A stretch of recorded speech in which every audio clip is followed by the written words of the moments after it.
Makalipas ang ilang araw, hindi matiis ni Sarah ang paulit-ulit na pakikinig habang inaanyayahan siya ni Vayer sa pulong kasama ang kanyang angkan. Ipinakita niya ang lugar ng pagtitipon, ang pinakamatanda at pinakamalaking pamayanan ng lahing barbaro, ang Lakeside Village. Tinandaan niya ang lokasyon, ngunit nagtaka kung bakit ibinubunyag ni Vayer ang posibleng impormasyong militar. Naisip niyang minamaliit siya nito at pinaalalahanan niyang maaari siyang tumakas pabalik sa kanilang lupain at isiwalat ito sa hukbo. Nang marinig ang babala, malakas na natawa si Vayer. Ipinaalala niyang ilang araw pa lang ang nakalipas ay nahumaling siya sa kanyang ahit na mukha, kaya imposible raw nasaktan niya siya. Naniniwala rin siyang madali niya itong mapapangasawa, kaya wala siyang pangamba sa pagtagas ng lihim. Habang walang tigil ang kanilang pagtatalo, napansin ni Cersei na parang mag-asawa na ang kilos nila. Pagkaraan, narating nila ang lugar ng pulong kung saan napalibutan si Sarah ng daang nakakatakot na mandirigma.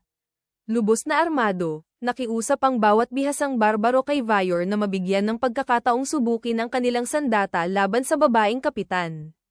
Inakala niyang dumating na ang kanyang katapusan dahil nais siyang patayin bilang ganti sa pagkatalo ng kanilang mga kasama. Ngunit inutusan ni Vayer ang lahat na umatras at salubungin siya ng maayos bilang panauhin ng kanilang tribo. Sa utos ng pinuno, kumalma ang maiinit ang dugong barbaro at masiglang hinarap si Sarah. Dahil sa kanilang magiliw na anyo, nagtaka siya kung bakit sila nagtipon kung hindi naman pala siya papatayin. Ipinaliwanag ni Vayer na naroon sila upang siya'y tanggapin at umaasang makaspar siya. Lalong nalito siya at tinanong kung bakit walang naghahangad ng paghihiganti. Bilang tugon, tinanong ni Vayer ang mga mandirigma kung may galit sila kay Sarah. Sabay-sabay nilang idineklara na wala silang sama ng loob at pumila sa pormasayo ng mandirigma upang siya'y tanggapin sa kanilang tribo. Hindi pa rin nagtitiwala si Sarah sa mga barbaro at iniisip niyang sumusunod lamang ang mga ito sa utos ng kanilang pinuno. Gayunman, sumunod pa rin siya kina Vayer at Cersei papasok sa pormasayon. Habang naglalakad, biglang napaiyak ang isang barbaro at kumalas sa hanay sa likuran ni Sarah. Dahil sa paghanga sa kanyang tapang, pinuri niya ang kahanga-hanga nitong husay sa pakikipaglaban. Napatahimik si Sarah habang dumarami ang mga barbarong pumupuri sa kanyang ganda at kakayahan. Labis siyang nataranta sa papuring mula sa mga dating kalaban. Ipinaalala ni Vayer na iginagalang ng mga barbaro ang lakas, kahit kanino pa ito nagmumula. Nagulat man, nagpatuloy siya sa pagsunod habang papasok sila ng mas malalim sa nayon. Sa pag-ikot, napansin niya ang payapang pamayanan na abala sa pagproseso ng mga hayop. Maya-maya, huminto si Vayer sa harap ng isang bahay kung saan may kumukulong tubig. Sinabi niya kina Cersei at Sarah na doon muna sila mananatili habang makikipagpulong siya sa mga nakatatanda. Pagkatapos, ipinahayag niya ang kanyang presensya sa mga nakatira roon. Lumabas ang isang mabait na babae at nagtanong kung ano ang kailangan niya. Ipinakilala ni Vayer si Sarah bilang kanyang asawa at hiniling na alagaan ito habang siya'y wala. Nagulat ang babae at agad nabighani sa taglay nitong kagandahan. Hinayla niya si Sarah papasok, hindi pinapansin ang mahinang pagtutol nito. Sa loob, humingi ng paumanhin ang babae sa kanyang pagiging mapilit, ngunit pinatawad siya ni Sarah. Tinawag nito ang kanyang anak na si Gad at inutusan itong kumuha ng mga halamang gamot. Habang nahihirapang maghanap ang bata sa isang malaking kahon, ay nalalayan siya ng kanyang ina. Di naglaon, nakakuha siya ng supot ng halamang gamot at dinala iyon sa kumukulong tubig upang gawing tsaa. Nagtaka si Sarah kung karaniwan bang naglalagay ng halamang gamot sa tsaa ang mga barbaro, at tumango ang babae. Idinagdag pa nitong kailangan nila ng mas maraming kumukulong tubig upang sapat para sa lahat, kaya inutusan niya ang mga anak na kumuha ng panggatong. Humanga si Sarah sa mga batang barbaro na maaga pa'y sinasanay ng maging matatag at may sariling kakayahan. Hindi ito pinansin ng ina ng bata at sinabing ginagaya lamang nila ang mga nakatatanda. Nang maluto ang tsaa, sumimsim si Sarah. Inamin niyang mas masarap ito kaysa inaasahan, at ang lasa ng halamang gamot ay nakapagpapasigla. Ayon kay Cersei, masarap ang mga halamang iyon dahil nagmumula sa isang sagradong puno. Pagkatapos maubos ang kanyang tasa, agad siyang humingi pa ng isa. Napansin din niyang ang dalawang ina sa bahay ay hindi magkamag-anak. Naisip niyang baka sila lamang ang nakatira roon at tinanong kung nasa labas ang kanilang mga asawa bilang sundalo. Ikinagulat niya ng ibunyag ng babae na pareho silang byuda. Ipinaliwanag nitong nasawi ang kanilang mga asawa sa digmaan laban sa kanluran. Nakaramdam ng matinding guilt si Sarah sa ginawa ng kanyang sariling bayan. Alam man niyang nakikipaglaban ang hukbong kanluranin para sa yaman ng kanilang nasasakupan, masakit pa rin sa kanya na may mga inosenteng buhay na nawasak. Humingi siya ng paumanhin sa dalawang ina para sa kasalanan ng kanyang hukbo, iniisip na may karapatan silang magalit sa kanya.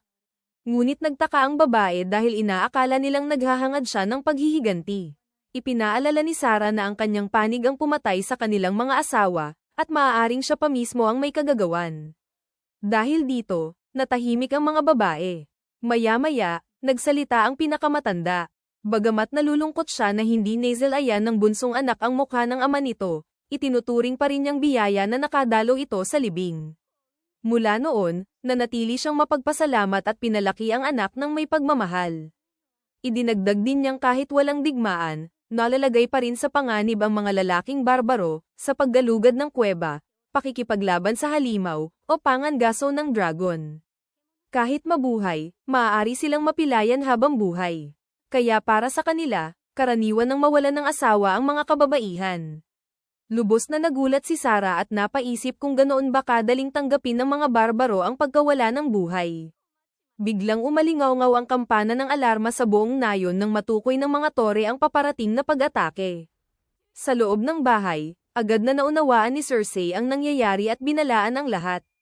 Bago pa sila makakilos, isang lumilipad na nilalang ang biglang sumabog papasok mula sa itaas. Pagkawala ng usok, natagpuan ni Sarah ang sarili nakaharap ang isang pakpakang dragon na may malaking tuka. Sinabi ni Cersei na ang halimaw ay tinatawag na Sukabikshi at naaakit sa usok ng nasusunog na kahoy. Napagtanto ni Sarah na ang kanilang tsaa ang nagudyok sa pag-atake nito. Ngunit ayon kay Cersei, bihirang sumalakay ang mga dragon dahil alam nilang papatayin sila ng mga mandirigma. Wala silang oras mag-isip nang magsimulang umiyak si God sa takot. Nakuha ng ingay ang atensyon ng dragon. Kaya naghanda si Sarah sa laban. Sinabihan siya ni Cersei na tumakas dahil siya ang mahalagang asawa ni Vyor, ngunit mariin niya itong tinanggihan. Nagalit siya sa pagtrato ni Cersei sa buhay ng iba bilang walang halaga at sa pagtuon lamang sa iisang tao. Ipinaalala niyang hindi siya isang marupok na prinsesa na dapat itago. Bilang kapitan ng mga kabalyero ng Eldora, buong tapang niyang hinarap ang dragon gamit ang sipit na bakal. Sa pag-ungol ng halimaw, hinampes niya ito gamit ang sipit na parang pamalo at napaurong ito. Nagulat si Cersei at binalaan siyang hindi niya matatalo ang dragon gamit lamang iyon.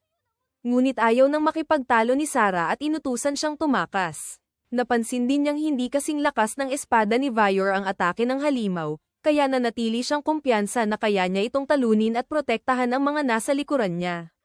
Tumalon si Sarah sa harap ng dragon at sinaksak ito sa mata.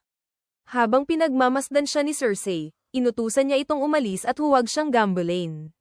Sa wakas, napagtanto ni Cersei na nalalagay niya sa panganib si Sarah, kaya umalis siya.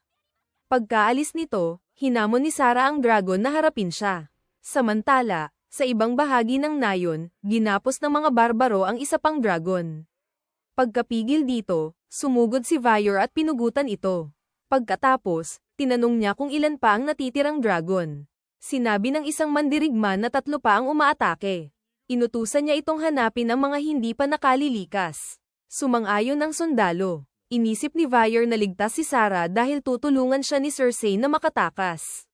Matapos iyon, pinakilos niya ang mga barbaro upang protektahan ang nayon at pinaslang ang 2 pang dragon. Pagkatapos, inisip niya kung nasaan ang huli. Biglang dumating si Cersei kay Vyor na walang kasamang Sarah. Sinabi niyang sinalakay ng dragon ang bahay na tinutuluyan nila. Bago pa siya makapagsalita ng buo, mabilis na lumipad si Vyor palayo. Malapit sa bahay, tumatakbo si Sarah palayo sa dragon. Nang mapagtantong mas mabilis ito sa bukas na lugar, huminto siya at naghanda sa huling laban. Kahit pagod na rin ang halimaw, sumugod pa rin ito ng napakabilis. Sa pagkakataong iyon, nabasag ng matalim nitong tuka ang sipit, kaya wala na siyang panlaban.